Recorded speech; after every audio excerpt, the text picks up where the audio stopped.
दीपू दीवाना आइले राजनीति करबे ना करेले हां आ गोला जे राजनीति के करले ओकरा से ना गए ठीक बा बाबू हमार से मत गई हो बिहना से हम कटोरा लेके भीख मांगे लागे कोई तरह से ना गए तो हां ए और बनवा देबो हां 20 गो लोग के खिया देबो हां इससे राजा हरिश्चंद्र दानी ना कहां जइबो 10 गो लोग के खिया देबो 20 गो घर बनवा देबो इससे राजा हरिश्चंद्र दानी ना कहां जइबो अरे दीपू दीवाना हाइट में यदि केतनो बड़ हो जइबो तब बाप के सोझा बेटा रहबो कबो बाप ना कहां जइबो आरो सबे धन के पात्र बानी हां माने अब हमरा बुझा गइल हां कि कीर्तन के प्रेमी साचो मारे वालो बाने ना तो होई ही गरम मजाला रलो जे गालिते ना कथा कहला में दीपू भैया आ गोलगोदला में अंतर बा लेकिन ठीक बा जौन रुआ कथा गवले बानी कोनी है कि हमार कथा गा देबो तो 5 लाख रुपया दे चाहे खेत बेच के दी चाहे जमीन बेच के दी ए भाई चाहे अपना बाबूजी के बेच के दो लेकिन तार कथवा हम गायब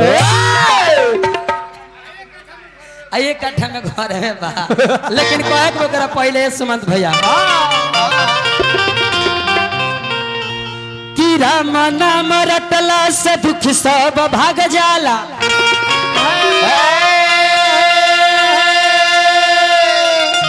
मिलत इतिहास देखो साचे प्रमाण बा कि तुलसी कबीर दास वाल्मीकि सूरदास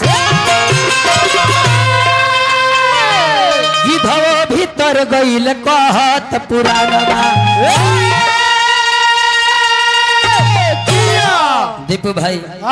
कि 4 दिन के जिंदगी गुमान काहे करेलो मानुष जन्मिया तहर होते जियान बा कहत शैलेंद्र है सभवा के अंदर राम के कृपा से सर चलत जहानबा दीपू भाई बराबरी तू कौन देता रहो पुरानिया लोग का कहल हो निराला भैया कि जब अपना बैरी हो जाई तो दोसर दया का करी जब अपना बैरी हो जाई तो दोसर दया का करी जब चेहरा पर पानी नहीं था तो नया कपड़ा का करी ये मर्द किचड़ों में खिली तो शैलेंद्र यादव कमल का फूल हो एक और पर तारा खाली बेहाया का करी निराला भैया इतने ना ये महाराज बड़ी बड़ी कुल ही बात बोलले बड़े कहत रे कि हम ऊ बेस ना होई कि जे जवन गावेला तो ना गाइले ताहर कथा ना गान तो तू का करब हम कुछो ना करब हा दे बबुआ तारा के कुछो ना करब बिहान भइल ताहार हमारे यार रिजल्ट मिले ऐसन बात नहीं है कि ताहार गाँव नहीं बावे तो 5 आदमी ताहार सपोर्टर 5 आदमी हमार ना होई है लेकिन कथा जवन तू गवेले बड़ो ओइ में तनियो मनी हमरा कथा में तू गइल है नहीं खो लेकिन तारा कथा में हम जाएम ओकरा पहला निराला भैया गुण साधु से लीले चुहार से नहीं तुलना समुद्र से करिले इनार से नहीं कि सुन छैला के चेला वाले बेला बन के कहता पांजा शेर से लीले तारा खाने मऊ सिया से नहीं जननी क्या ए मर्दे तो नहीं अब तू हमरा सोजा बना तारा त हमरा लाज लागता तू ही न हो प्रोग्राम में जात लो झाल सीखे हम हो जात नहीं 12 बजे के बाद तारा के जो है परे जे ग्राहक लगे दीपुगा केने टपल बा जो हाथ रलो जे रे दीपुआ गोइल तो कहां गोइल तो देखल जाओ तो कहल रे तो दीपुआ के 100 रुपया पाइल बे झाल बे जेबी तो ओवर टाइम खोजा गइल बा तो कहा गुरुजी की हानि रहत रहले गुरुजी की हां रहत रहले अरे बड़ी बड़ी बात बोले बड़े निराला भैया विचार जिनका बदला नहीं व्यवहार बदल कर क्या होगा विचार जिनका बदला नहीं व्यवहार बदल कर क्या होगा जमीन बंजर है तो फार बदल कर क्या होगा रेडियो खराब है तो स्पीकर का तार बदल कर क्या होगा जिस औरत का चरित्र ही खराब है इसका भातार बदल कर क्या होगा तू गावत नहीं खा खाली लोग का तू भरमावत रहो अच्छा ये बार लोन मिलता ना हे मर्दे तू नहीं तू कितना पुरान लाइदारी गवला हो ए बार लोन पर फोन होता था हर मोती जौन बा भ्रष्ट हो गइल बा पागल होता ए निराला भैया वाह कोई तू जितना भजन गवले बड़ो हाँ। वो दूसरा के गवले बड़ो हाँ। मन तो करते है ट्रकवा पल्ला दी ट्रांसपोर्ट में चल के जमा हो जाते खाली ही जाता हाँ। तो हम गायम तो हम अपन गायम हाँ। इंग्लिश भी बोल रहा तारा इंग्लिश के हम जवाब देता नहीं हाँ। देखो हम गीत गायम अपन गायम और तारा खानी 12 बजे के बाद ग्राहक बना ना जाइलो ना अच्छा तारा लक्षण से लोग जानत है कि तू कितना मर्द होगा क्या कहे कोई नहीं रहा भैया कि अरे मोतिया में माहुर घोराता जवाना के दोष दिहल जाता मोती में माहुर घोराता हाँ। आ जवाना के दोष दिहल जाता हाँ। ब्यास लोग कहता कि लोग कथा प्रसंग नहीं खे सुनो ना ए भाई तू गावते कहां बड़ा जो लोग सुने अरे तब भइल बा कि कब लीले लीले भइल बा ए भैया बा अरे तमतिया में माहुर घोराता जवाना के दोष दिहल जाता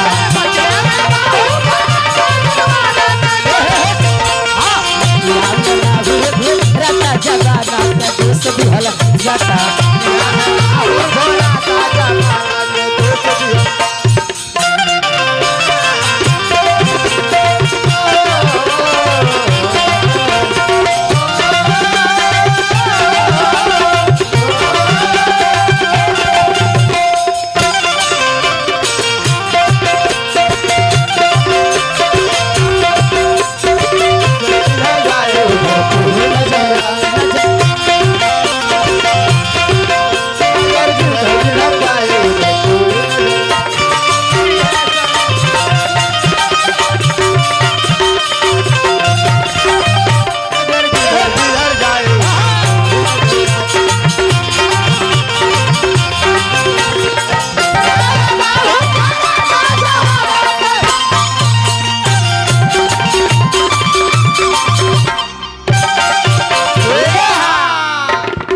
दीपू भाई तहार कहीं भैया तहार उ दशा कह दे कि सीसी खाने चनक जइबा बांस खाने पनक जइबा हमरे का संतोष पागल खन बुझ सीसी खाने चनक जइबा बांस खाने पनक जइबा आवा तहार लाई रेल के यहाँ से भेदम कि घरे जाते जाते सनक जइबा बुझल कि ना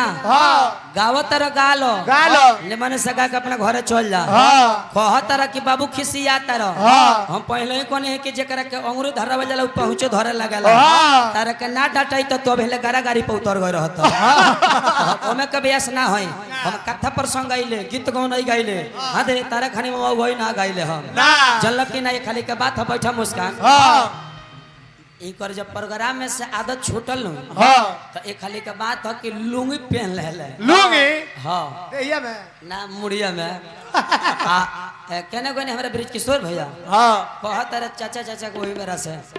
तो लुंगी पहिर के जान जाए कि बगल में बसवारी बा आ जाके सुत गइले कहले कि प्रोग्राम में साइल बने कम से कम तनी ठंडा त रही अब बुझले कि एगो सांप केने दिन से आई आ घुस तो गइल जान जाए कि भीतर ही करा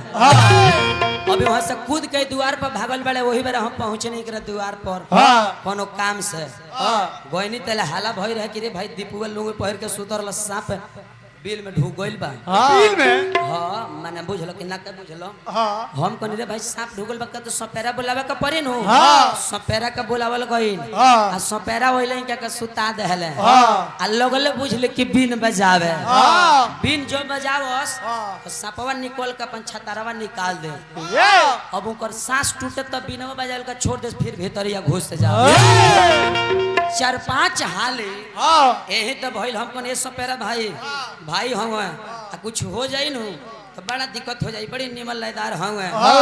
ऐसा सांस लेके बजावा कि सपवा निकल जाओ कुछ तरह का पैसा 500 हम दे देता नहीं खड़ा होकर कहल कि ना सपेरा भाई ना हम 1000 दे 4-5 हाले बजावले बाड़ो जब बजाव तर सपवा 76 निकालत त फिर घुसत त हमरा बड़ा आनंद आवता जानने की ना यही तो 4-5 हाले बजाव जुग का गेले सुमंत भैया तो सस के पत्ते हमारे झोटा लसारी सस के पत्ते हमारे झोटा लसारी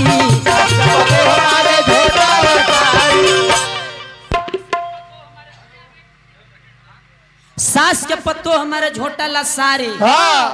ए महाराज आए। हर एक सास जो होता रे नु हाँ। कि हमरो पत्तो मिले तो सीता खाने मिले हाँ। लेकिन सीता मिली को कब? जब तू कोसिले बनबू तो तब। अब बुझल कि तू ही कोसिला ना बनबू हाँ। तो सास तो बुझल कि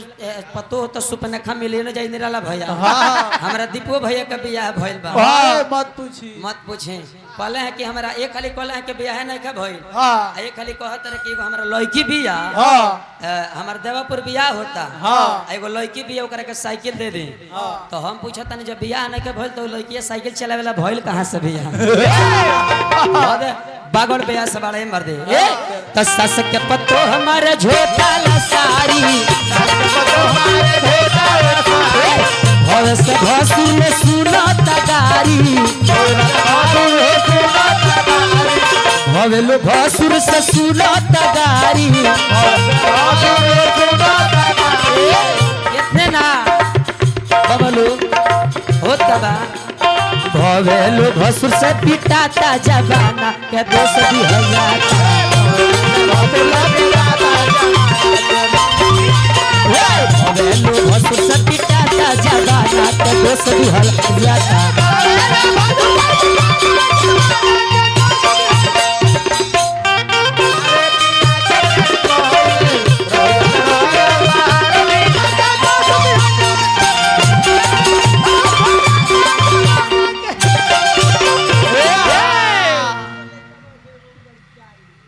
अच्छा